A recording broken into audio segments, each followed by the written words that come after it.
Have you at any point in your life struggled with the roller coaster of weight loss? You get it off, it comes back on. You get it off, it comes back on. And the cycle continues. Well, in this video, I'm going to dive into some tips to help you on your journey to get started and stick with it and reach the finish line. I'm Brandon Alexander. I'm almost 40 years old, and I spent years with a PhD in tacos, junk food, beer, and zero self-control. Now I am literally walking the path to the best version of myself, and that's what I want to help you bring out of you. In today's video, I want to help you with how I got started, why I got started, and what I'm doing to stay in the fight and get to realize the actual best version of myself and cross that finish line. Back in 2020, we experienced a pandemic, and for the majority of us, it was the first time ever that we had experienced a situation where everyone was told to stay at home. It felt like a very long summer vacation. It was only supposed to be 2 weeks, but that 2 weeks turned into 2 years. At the beginning of that pandemic, I saw everyone was rushing out for toilet paper, Lysol wipes, and all kinds of different supplies. You know what I stocked up on? Beer. I bought 5 30-packs of Bud Light. Now, what does someone need with 5 30-packs of Bud Light? I'm not exactly sure. I still haven't figured it out yet. But I saw they were running out of toilet paper, and I didn't want them to run out of my favorite beer. So I stocked up. And I found that even though I was working still, I would indulge in a lot more alcohol than I typically would, especially if I had a day off. Because when I looked outside, it was quiet. When I spoke with friends and associates, that's what they were doing. Friday nights turned into Monday nights, Tuesday nights, Wednesday nights, Thursday nights, Saturday nights, and Sunday nights. It was like a broken record. One morning, about 40 days into the pandemic, I decided to go for a walk in Lancaster, California. And I was walking down the street, and I checked my phone's health app, Samsung Health, and I saw that for the 10 minutes I walked, I went 1,000 steps. And I thought, wow, I'm gonna try and get 5,000 steps today. I looked at my average, and I would typically average 3,000 steps a day.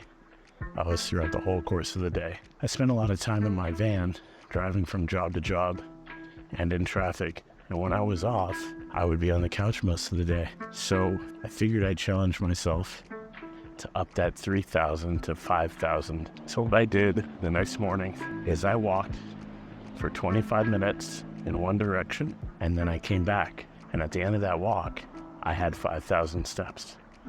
I felt accomplished, but I knew I could do a little bit more. So the very next day, I set out to get 6,000 steps, 60 minutes.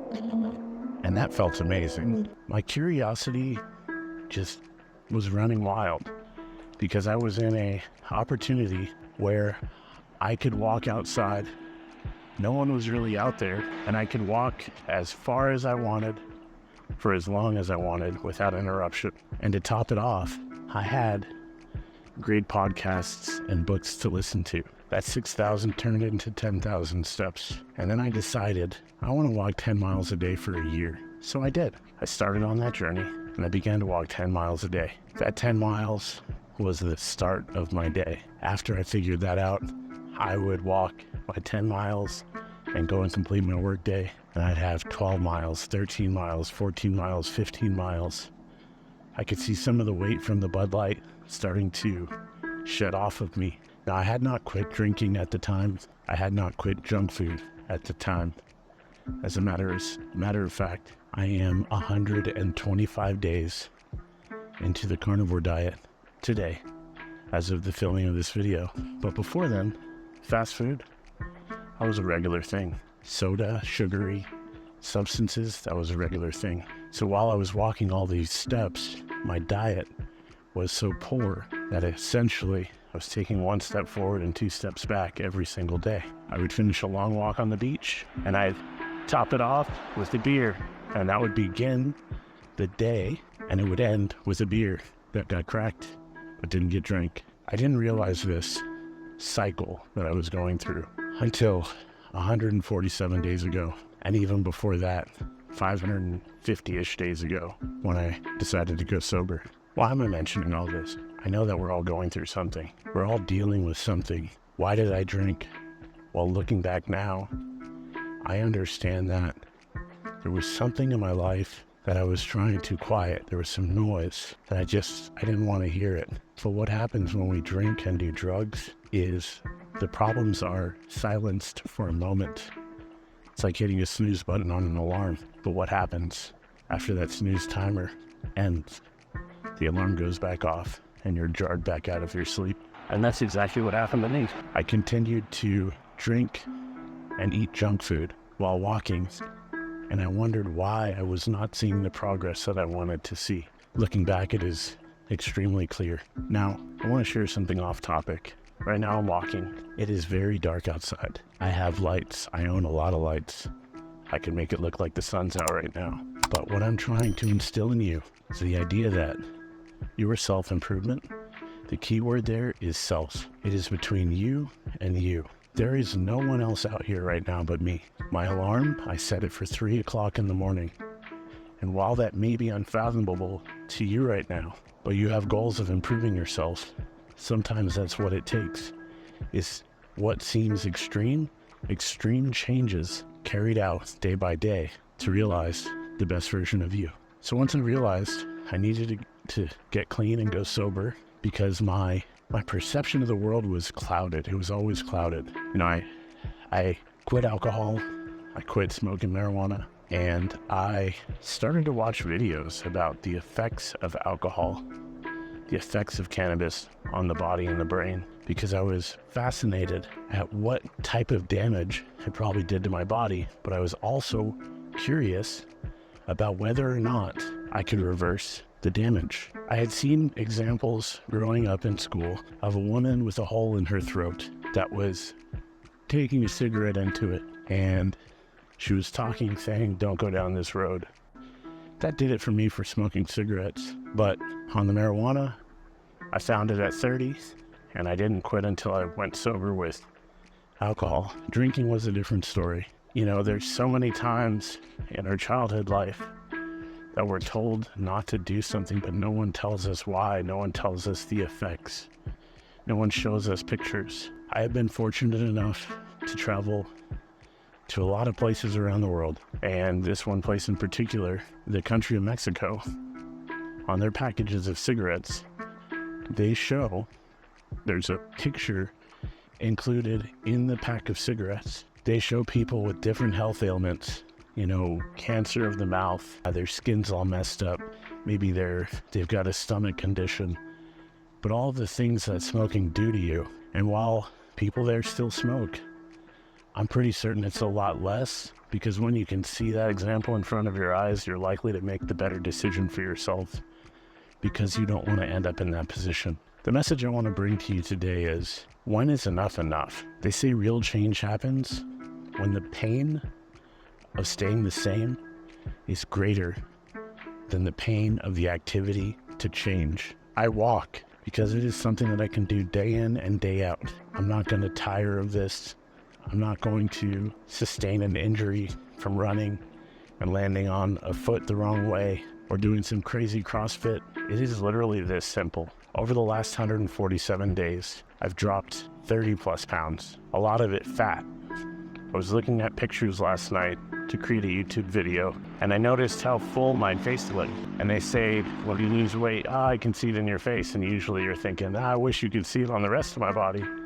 But I guess the face will do for now.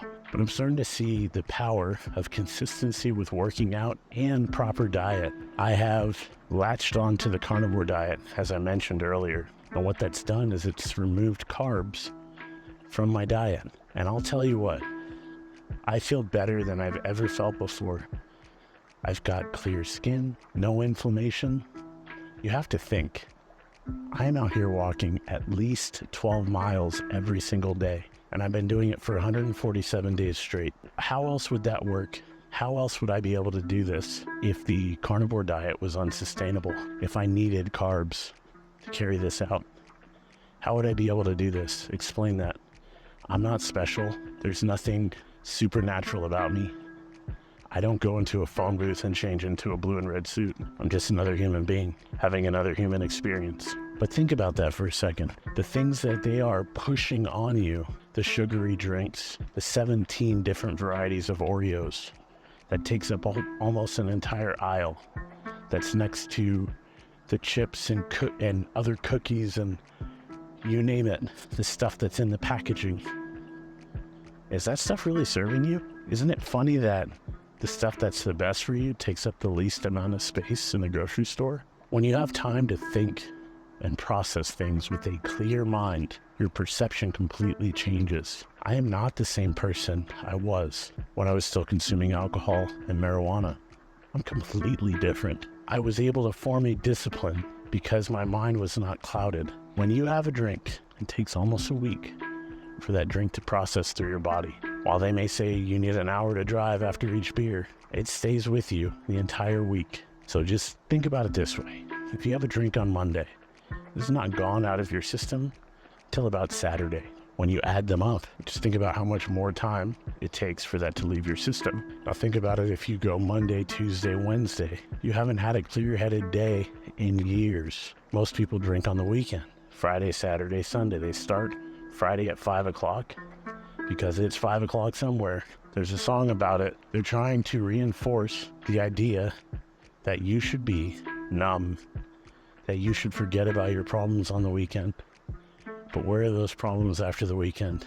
They're waiting for you on Monday morning. When you spend your time off working on yourself, becoming a better version of yourself, writing down and asking what if it works, your goals. Have you even thought about that for more than 30 seconds? Yesterday, I realized to become extremely great at this, it's going to take repetition. I do not deserve this without practice. I do not deserve a single subscriber without practice. I do not deserve a single subscriber without me putting the work in and showing you what it takes. And look, this is not the hardest thing in the world.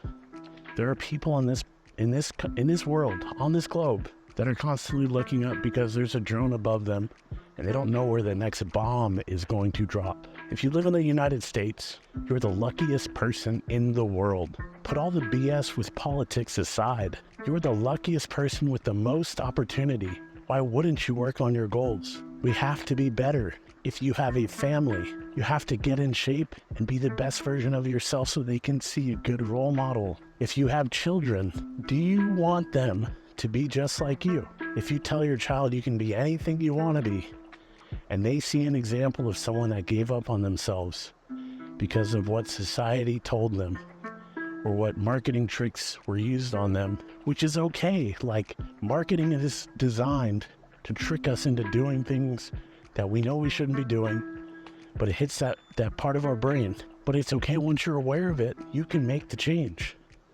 And it literally happens one day at a time. Would you rather be around for your children, walking around, playing with them, and be able-bodied enough to do so? Or would you like to be stuck in a hospital bed where they're looking up at you but they can't quite see you? This is a wake-up call, and you don't have to wait to January 1st. This is your sign to start today. Real change starts on the back of one day at a time. It doesn't take much more than that. So look, I'm going to give you the blueprint of what I've been doing so that if you'd like to follow along, you're more than welcome. I'm not saying you have to or you should, but I just want to help you.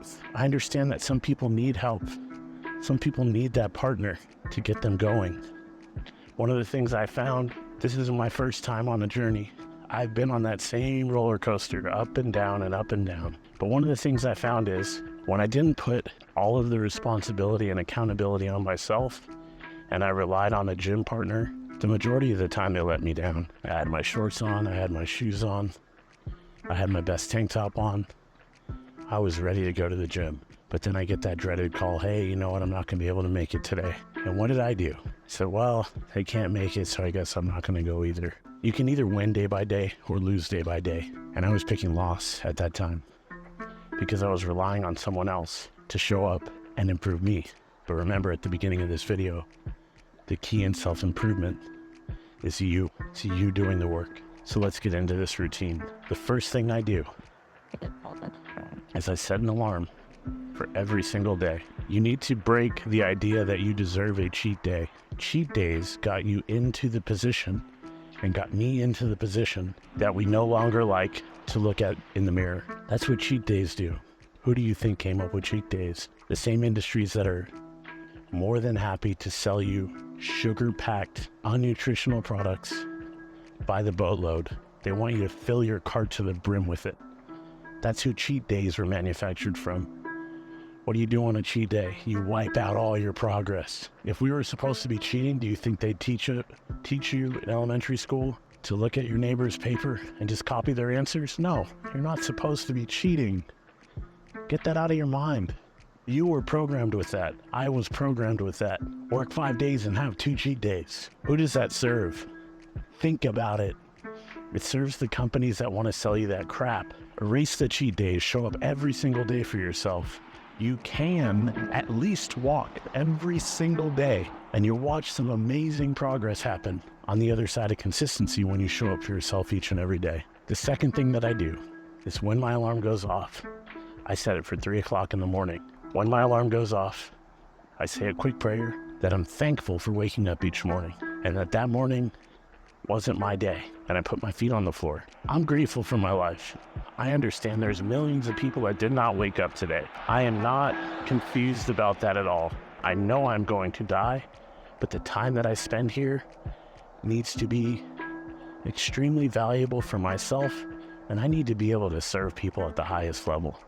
I can only do that if I am the best version of myself. I cannot give you a 50% version of myself and expect you to become the best version of yourself. I need to show you and lead by example. And that's what I'm doing here in this video. After I get up and put my feet on the ground, I put my clothes on and I'm out the door. It's a non-negotiable. I put my shoes on and I'm gone. You know, it's not as difficult as it seems. It's not like you're going to the gym, you're just going for a walk. And every day, if you start with 100 steps and go back in the house, that's a win. Because the next day you can add another 100 steps. The next day you can add another 100 steps. And before you know it, you're at 1,000, 2,000, 5,000, 10,000, 15, 20,000. I had a day where I completed 100,000 steps. That did not start the first day, but I got there, I made it, and it was amazing. It made me feel like I could really do something with my life. A lot of us are stuck in a loop. Wake up, work, come home, drink, binge TV, stay up too late, and repeat the cycle every single day.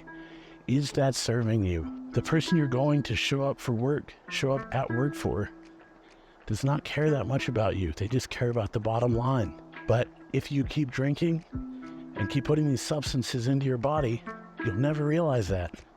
And 20 years will pass by and they'll let you go because there's someone younger that they can hire for less. And you wonder where your life went. But at that point, you'll feel like it's too late. Why not do it now? Maybe you are in that situation right now. Now is still the best time for change. On the other side of exercise is diet. They go hand in hand. Now I finally found the carnivore diet and it is working for me. Our bodies are designed to run off of fat for fuel and protein to serve our muscles. It's pretty simple. If we are what we eat, you're not an Oreo, are you? You're not a Cheez-It, are you? No, you're muscle and fat and bones. I'm not asking you to eat bones, but man, when I first started out, it was ribeye steaks. It was just beef. And I haven't gotten tired of it. I love it. I get to have butter with it, salt, and I want you to go back. Think about how many steps I'm taking every day. Think about the distance. This morning, I will likely walk 20 miles because it's the beginning of the month. And I like to set my month up with some serious wins. I like to be able to look back and say, I did the thing yesterday. I accomplished my goal and then some, because it's just me out here. And if I can look at myself to see an example of a winner, how great is that? So look up some videos about the carnivore diet. There's Homestead How, that's a great channel. Dr. Ken Berry, Dr. Anthony Chafee. And I did my research. You gotta realize I'm out here 4 hours every morning. I've got YouTube Premium. I've always got an earbud in my ear, and I'm listening to books and educational content for 4 hours. Imagine that over 147 days. Imagine that. That's over 12 weeks or 10 weeks of learning every single day. What could you do as an adult with 10 weeks of learning? Could you imagine, think about the skill that you carry out at work every single day. If you did that intentionally for 4 hours a day, every single day, because none of us work 8 hours if we're sitting at a desk. The only thing we're working on is looking like we're working. We get our work done likely in 2 or 3 hours, and the rest of the day is hyper-focused on not getting written up for being on social media. You could spend that time working on bettering yourself. You could spend the time outside of work bettering yourself. It's absolutely true. So check out those individuals and get some information about the carnivore diet. Look up the studies. Look up a gentleman, Ansel Keys, the guy that was paid off and Harvard discovered it, $50,000 to say saturated fats were bad for you and cholesterol was bad for you when it was really sugar the whole time. Sugar's a plant. By the way, sugar's a plant. Does that mean we should eat it? Probably not. We have more diabetes and heart disease than ever before in the United States of America. Do you think that's a coincidence? Do you think that it's a coincidence that more and more sugary products are on the shelf? Don't you think that might correlate with more heart disease, more cancer, and the list goes on and on and on, more diabetes? We need to wake up, but it all starts at the very beginning when you clear your mind of the substances that are abusing your body. If you had a bottle of poison with the skull and crossbones, would you crack it open and take a sip? If it said this will kill you on the... So we just gotta wake up, look at our outside world, see that it's all marketing ploys to get our dollars. The other thing I want you to do is track your progress every single day, write it down, or get yourself, I have this Garmin watch, I have a link to it in my bio. And there's all kinds of other fitness trackers. Your phone has a fitness tracker if you cannot afford a watch. If you cannot afford certain things, every single phone that's manufactured nowadays has a fitness tracker. All you have to do is turn it on and it will do the rest. If you're listening to podcasts, if you're listening to books, while you're walking, while you're working on yourself, it will be working on tracking your progress. I need you to have a reference point so that you can go back and see how far you've come. That's the cool thing about pictures. It's the cool thing about tracking your fitness. That's just the cool thing about technology that we have, that we take for granted. And lastly, I want you to talk to yourself and remind yourself that you can win. And remind yourself that if someone else is doing it like me, which I will be here every day, so can you. But what steps are you willing to take to win for you? Do it for you first. Don't do it for anyone else. Do it for you first. Because you're the one person that does not have to let yourself down. You don't have to do that. Stop telling yourself lies and start telling yourself the truth. If you don't like what you see in the mirror, you have the power to fix it. You have the power to change it. You can turn that frown upside down. And I'd love to see that for you. So look, if you made it this far, and I cannot emphasize this enough, I appreciate every single one of you so much. The idea that people are watching me go through my journey is incredible. And commenting and sharing their stories, I love that. You guys are the light for me. So I want you to drop a light or a light bulb in the comments and light up the comment section. I want to see you win. I'll see you tomorrow.